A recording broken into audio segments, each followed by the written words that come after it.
Hi friends, welcome back to my channel. ಇವತ್ತಿನ ವಿಡಿಯೋದಲ್ಲಿ ಗರ್ಭಿಣಿಯರಿಗೆ ಕಾಲು ಕೆಳಗಡೆ ಇದೆ ಮಗುವಿಂದು ಅಂತಂದರೆ ಅರ್ಥ ಏನು?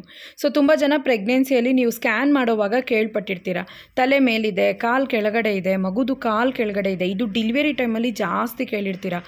ಲೇಬರ್ ವಾರ್ಡ್ಗೆ ಹೋದಾಗಲೋ, ಇಲ್ಲ ನಿಮ್ಮನ್ನು ಎಕ್ಸಾಮಿನ್ ಮಾಡೋವಾಗಲೋ, ಇಲ್ಲ 9 ಮಂತ್ ಸ್ಕ್ಯಾನಿಂಗ್ ಟೈಮಲ್ಲೂ ಮಗುವಿನ ಕಾಲು ಕೆಳಗಿದೆ. ಸೊ ಹಾಗಂದರೆ ಅರ್ಥ ಏನು?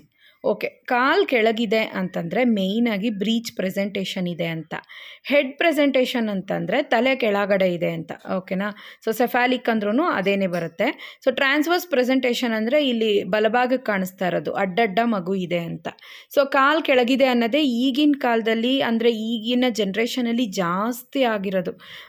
ತುಂಬ ಈ ಒಂದು ಕೇಸಸ್ಸೇ ಯಾಕಾಗುತ್ತೆ ಅಂತಂದರೆ, ಅವಾಗೆಲ್ಲನೂ ತುಂಬ ಹೆಲ್ದಿಯಾಗಿರ್ತಾಯಿದ್ರು, ಚೆನ್ನಾಗಿ ನೀರು ಕುಡಿತಾಯಿದ್ರು, ಚೆನ್ನಾಗಿ ಮನೇಲಿ ಕೆಲಸಗಳು ಮಾಡ್ತಾಯಿದ್ರು. ಹಾಗಾಗಿ ಅವ್ರದ್ದು ಆ್ಯಕ್ಟಿವಿಟಿ ಚೆನ್ನಾಗಿದ್ದಿದ್ದ ಕಾರಣ ಮಗು ಚೆನ್ನಾಗಿ ಡೌನ್ ತಿರುಗ್ತಿತ್ತು. ಈಗಿನ ಕಾಲಿದ್ದು ಎಲ್ಲರಿಗೂ ಇದಾಗುತ್ತೆ ಅಂತ ಹೇಳ್ತಿಲ್ಲ, ಪರ್ಸೆಂಟೇಜ್ ಜಾಸ್ತಿ ತುಂಬ ಹೆಣ್ಮಕ್ಳಿಗೆ ಈ ಪ್ರಾಬ್ಲಮ್ ಇದೆ.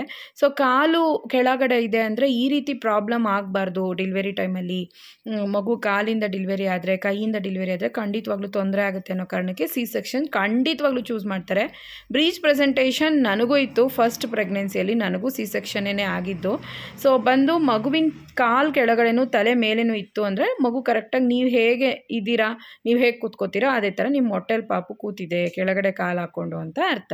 ಸೊ ಈ ರೀತಿಯೆಲ್ಲ ಡೆಲಿವರಿ ಆಗೋವಾಗ ತಾಯಿಗೂ ಕೂಡ ತೊಂದರೆ ಆಗುತ್ತೆ, ಮಗುಗೂ ಕೂಡ ಆಕ್ಸಿಜನ್ ಲೆವೆಲ್ ಪ್ರಾಬ್ಲಮ್ ಆಗುತ್ತೆ ಅನ್ನೋ ಕಾರಣಕ್ಕೆ ಸಿ ಸೆಕ್ಷನ್ ಚೂಸ್ ಮಾಡ್ತಾರೆ. ಇದಕ್ಕೆ ಪರ್ಟಿಕ್ಯುಲರ್ ರೀಸನ್ ಏನಂದರೆ, ಟೂ ಮಚ್ ಆಗಿ ಅಮ್ನಿಯೋಟಿಕ್ ಫ್ಲೂಯಿಡ್ ಇದ್ರೂ, ತುಂಬ ಕಮ್ಮಿ ಅಮ್ನಿಯೋಟಿಕ್ ಫ್ಲೂಯಿಡ್ ಇದ್ದರೂ ಕೂಡ ಈ ರೀತಿ ಪ್ರಾಬ್ಲಮ್ ಆಗುವಂಥ ಕೇಸಸ್ ಜಾಸ್ತಿ. ನಿಮ್ಮ ಮಗುವಿನ ಸುತ್ತ ಇರೋ ನೀರು ಬಂದು ಮೀಡಿಯಮ್ ಆಗಿರಬೇಕು.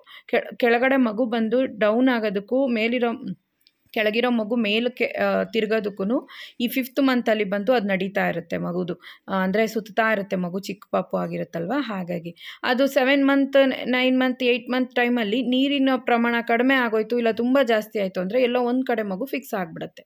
ಸೊ ಅದಕ್ಕೆ ಹೇಳೋದು, ನೋಡ್ಕೊಳ್ಳಿ, ಹುಷಾರಾಗಿರಿ.